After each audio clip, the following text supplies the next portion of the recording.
ಅಧಿಕಾರ ಸಂಘರ್ಷ ಏನ್ ನಡೀತಾ ಇತ್ತು, ಈಗ ಆ ಸಂಘರ್ಷಕ್ಕೆ ಒಂದು ಕದನ ವಿರಾಮ ಸಿಕ್ಕಿದೆ. ಅಧಿವೇಶನ ಮುಂದೆ ಇದೆ. ಆ ಕಾರಣಕ್ಕಾಗಿ ಅಲ್ಲಿ ಯಾವುದೇ ರೀತಿಯಾದ ಇರುಸುಮುರುಸು ಆಗಬಾರದು ಅನ್ನೋ ಕಾರಣಕ್ಕೆ ಈಗ ಸದ್ಯಕ್ಕೆ ಕದನ ವಿರಾಮ ಆಗಿದೆ. ಡಿಸೆಂಬರ್ 19ರ ನಂತರ ಹಾಗಾದ್ರೆ ಏನಾಗುತ್ತೆ? ಡಿಸೆಂಬರ್ 19ರ ತನಕ ಅಧಿವೇಶನ ಇದೆ. ಡಿಸೆಂಬರ್ 19ರ ನಂತರ ಮತ್ತೆ ನಾಯಕತ್ವ ಸಂಘರ್ಷ ಶುರುವಾಗತ್ತಾ? ಡಿಸೆಂಬರ್ 8ರಿಂದ ಡಿಸೆಂಬರ್ 19ರ ತನಕ ಬೆಳಗಾವಿ ಅಧಿವೇಶನ ನಡೆಯುತ್ತೆ.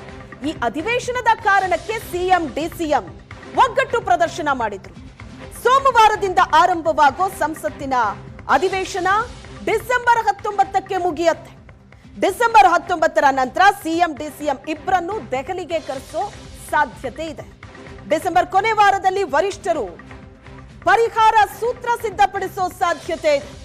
ನಾಯಕತ್ವ ಸಂಘರ್ಷ ಅಷ್ಟೇ ಅಲ್ಲ, ಕ್ಯಾಬಿನೆಟ್ ಪುನರ್ರಚನೆಗೂ ಕೂಡ ಈಗ ಬ್ರೇಕ್ ಬಿದ್ದಿದೆ. ಎರಡೂ ಚರ್ಚೆಗೆ ಕಾಂಗ್ರೆಸ್ ಪಾಳೆಯದಲ್ಲಿ ಕದನ ವಿರಾಮ ಘೋಷಣೆ ಆಗಿದೆ. ಬೆಳಗಾವಿ ಅಧಿವೇಶನದ ನಂತರ ಸಂಪುಟ ಪುನರ್ರಚನೆ ಮತ್ತೆ ಮುನ್ನೆಲೆಗೆ ಬರೋ ಸಾಧ್ಯತೆ ಇದೆ. ಈ ನಾಯಕತ್ವ ಸಂಘರ್ಷ ಮತ್ತೆ ಮುನ್ನೆಲೆಗೆ ಬರುವಂತ ಸಾಧ್ಯತೆ ಇದೆ. ಡಿಸೆಂಬರ್ 19ರ ತನಕ ಅಧಿವೇಶನ ಇದೆ. ಒಂದ್ ಕಡೆ ಬೆಳಗಾವಿ ಅಧಿವೇಶನ, ಮತ್ತೊಂದ್ ಕಡೆ ಸಂಸತ್ತಿನ ಅಧಿವೇಶನ. ರಾಜ್ಯದ ನಾಯಕರು ಬೆಳಗಾವಿ ಅಧಿವೇಶನದಲ್ಲಿ ಬ್ಯುಸಿ ಇರ್ತಾರೆ. ರಾಷ್ಟ್ರ ನಾಯಕರು ಸಂಸತ್ತಿನ ಅಧಿವೇಶನದಲ್ಲಿ ಬ್ಯುಸಿ ಇರ್ತಾರೆ. ಹಾಗಾಗಿ ಡಿಸೆಂಬರ್ 19ರ ತನಕ ಒಂದು ಕದನ ವಿರಾಮ ಘೋಷಣೆ ಆಗಿದೆ. ಅದಾದ ನಂತರದ ಪರಿಸ್ಥಿತಿ ಏನು ಹಾಗಾದ್ರೆ? ಸದ್ಯಕ್ಕೆ ಅಧಿವೇಶನ ಇರೋದ್ರಿಂದ ರಾಜ್ಯ ಕಾಂಗ್ರೆಸ್ಸಿನ ಈ ಬೆಳವಣಿಗೆ ಸಮಸ್ಯೆ ಆಗಬಾರದು ಅನ್ನೋ ಕಾರಣಕ್ಕೆ ಈಗ ಒಗ್ಗಟ್ಟು ಪ್ರದರ್ಶನ ಆಗಿದೆ ಬ್ರೇಕ್ಫಾಸ್ಟ್ ಮೀಟಿಂಗ್ ನ ಮೂಲಕ.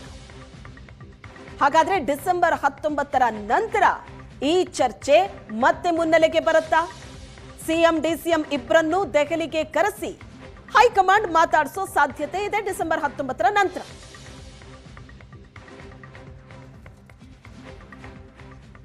ರಾಜ್ಯದಲ್ಲಿ ನಡೆದಂತ ಬ್ರೇಕ್ಫಾಸ್ಟ್ ಮೀಟಿಂಗ್, ಈ ಮೀಟಿಂಗ್ ನ ಬೆನ್ನಲ್ಲೇ ದೆಹಲಿಯಲ್ಲೂ ರಾಜಕೀಯ ನಡೆಯಿತು.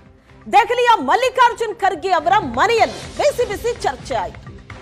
ಬ್ರೇಕ್ಫಾಸ್ಟ್ ಮೀಟಿಂಗ್ ನ ಬೆನ್ನಲ್ಲೇ ದೆಹಲಿಯಲ್ಲಿ ಆದಂತ ರಾಜಕೀಯ ಬೆಳವಣಿಗೆ. ಮಲ್ಲಿಕಾರ್ಜುನ್ ಖರ್ಗೆ ದೆಹಲಿಯಲ್ಲಿದ್ದಾರೆ. ಅವರ ಮನೆಯಲ್ಲಿ ಬಿಸಿ ಬಿಸಿ ಚರ್ಚೆ ಆಯಿತು. ರಾಹುಲ್ ಗಾಂಧಿ ಮಲ್ಲಿಕಾರ್ಜುನ್ ಖರ್ಗೆ ಸೀಕ್ರೆಟ್ ಮೀಟಿಂಗ್ ಮಾಡಿದ್ರು. ರಾಜ್ಯ ಕಾಂಗ್ರೆಸ್ಸಿನ ಬೆಳವಣಿಗೆ ಬಗ್ಗೆ ಖರ್ಗೆ ಮತ್ತು ರಾಹುಲ್ ಗಾಂಧಿ ಚರ್ಚೆ ಮಾಡಿದ್ರು. ಖರ್ಗೆ ಮನೆಯಲ್ಲಿ 45 ನಿಮಿಷ ಸಭೆ ಮಾಡಿದ್ರು ಇಬ್ಬರು ನಾಯಕರು. ಸಿಎಂ ಡಿಸಿಎಂ ಬ್ರೇಕ್ಫಾಸ್ಟ್ ಸಭೆ, ದೆಹಲಿಗೆ ಬುಲಾವ್ ಬಗ್ಗೆ ಈ ಸಭೆಯಲ್ಲಿ ಚರ್ಚೆ ಆಯಿತು. ರಾಹುಲ್ ಗಾಂಧಿ ಹೊರಟ ನಂತರ ಖರ್ಗೆ ಮತ್ತೊಮ್ಮೆ ಮಾತುಕತೆ ಮಾಡಿದ್ದಾರೆ. ಪ್ರಿಯಾಂಕ್ ಖರ್ಗೆ, ಶರತ್ ಬಚ್ಚೇಗೌಡ ಜೊತೆ ಖರ್ಗೆ ಮೀಟಿಂಗ್ ಮಾಡಿದ್ರು. ಖರ್ಗೆ ಮನೆಯಲ್ಲಿ ನಾಯಕರ ಈ ಚರ್ಚೆ ಕುತೂಹಲವನ್ನ ಮೂಡಿಸಿತು. ರಾಜ್ಯದಲ್ಲಿ ಸಿಎಂ ಡಿಸಿಎಂ ಬ್ರೇಕ್ಫಾಸ್ಟ್ ಮೀಟಿಂಗ್ ಅನ್ನೋದು ಬಹಳ ದೊಡ್ಡ ಕುತೂಹಲಕ್ಕೆ ಕಾರಣ ಆಯಿತು. ನಿನ್ನೆ ತನಕ ಅಧಿಕಾರ ಹಂಚಿಕೆ ಸಂಘರ್ಷ ಯಾವ ಹಂತದಲ್ಲಿತ್ತು ಅನ್ನೋದನ್ನ ನೋಡ್ತಾ ಇದ್ವಿ. ಬೆಳಗಾದ್ರೆ ಸಿಎಂ ಡಿಸಿಎಂ ಒಟ್ಟಿಗೆ ಕೂತು ಬ್ರೇಕ್ಫಾಸ್ಟ್ ಮಾಡ್ತಾ ಮೀಟಿಂಗ್ ಮಾಡ್ತಾರೆ ಅನ್ನೋದೇ ಬಹಳ ದೊಡ್ಡ ಕುತೂಹಲ. ಇಲ್ಲಿ ಬ್ರೇಕ್ಫಾಸ್ಟ್ ಸಭೆ ಆಯಿತು, ಪ್ರೆಸ್ ಮೀಟ್ ಆಯಿತು, ಒಗ್ಗಟ್ಟು ಪ್ರದರ್ಶನ ಮಾಡಿದ್ರು. ದೆಹಲಿಯಲ್ಲೂ ಕೂಡ ಬಿಸಿ ಬಿಸಿ ಚರ್ಚೆ ಆಯಿತು. ಅಧಿಕಾರ ಸಂಘರ್ಷದ ಬಗ್ಗೆ ರಾಹುಲ್ ಹಾಗೂ ಖರ್ಗೆ ನಡೆಸಿದಂತ ಮೀಟಿಂಗ್, 45 ನಿಮಿಷದ ಚರ್ಚೆಯಲ್ಲಿ ರಾಹುಲ್ ಗಾಂಧಿ ಹಲವು ಪ್ರಶ್ನೆಗಳನ್ನ ಎತ್ತಿದ್ದಾರೆ. ನಾಯಕತ್ವ ಬದಲಾವಣೆ, ರಾಜ್ಯ ಕಾಂಗ್ರೆಸ್ ಗೊಂದಲಗಳ ಬಗ್ಗೆ ಪ್ರಶ್ನೆ ಮಾಡಿದ್ದಾರೆ. ರಾಹುಲ್ ಗಾಂಧಿಗೆ ರಾಜ್ಯದ ಸಮಸ್ಯೆ ಬಗ್ಗೆ ಖರ್ಗೆ ಮಾಹಿತಿ ಕೊಟ್ಟರು.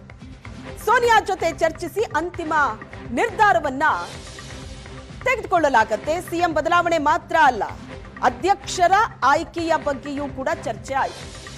ಸಿಎಂ ಬದಲಾವಣೆ, ಅದರ ಜೊತೆಗೆ ಕೆಪಿಸಿಸಿ ಅಧ್ಯಕ್ಷರ ಬದಲಾವಣೆ, ಅದರ ಬಗ್ಗೆ ಕೂಡ ಚರ್ಚೆ ಆಯಿತು. 45 ನಿಮಿಷ ನಡೆದಂತ ಸಭೆ ಖರ್ಗೆ ಮತ್ತು ರಾಹುಲ್ ಗಾಂಧಿ ಹಲವು ಪ್ರಶ್ನೆಗಳನ್ನ ಕೇಳಿದ್ರು. ರಾಹುಲ್ ಗಾಂಧಿ ರಾಜ್ಯದಲ್ಲಿ ಆಗ್ತಾ ಇರೋ ಈ ಬೆಳವಣಿಗೆ, ನಾಯಕತ್ವ ಬದಲಾವಣೆ, ಜಟಾಪಟಿ ಹೇಗೆ ನಡೀತಾ ಇದೆ, ಬದಲಾವಣೆ ಮಾಡಿದ್ರೆ ಪರಿಸ್ಥಿತಿ ಹೇಗಿರುತ್ತೆ, ಪರಿಣಾಮಗಳು ಏನೇನಾಗಿರುತ್ತೆ, ಎಲ್ಲೆಲ್ಲಿಂದ ಬಂಡಾಯ ಬರಬಹುದು, ಎಲ್ಲೆಲ್ಲ ಹೊಡೆತ ಬೀಳಬಹುದು, ಏನೇನು ಸಮಸ್ಯೆಗಳಾಗಬಹುದು ಅನ್ನೋದರ ಬಗ್ಗೆ ಹಲವು ಪ್ರಶ್ನೆಗಳನ್ನ ಕೇಳಿದ್ರು ರಾಹುಲ್ ಗಾಂಧಿ ಖರ್ಗೆ ಅವರನ್ನ.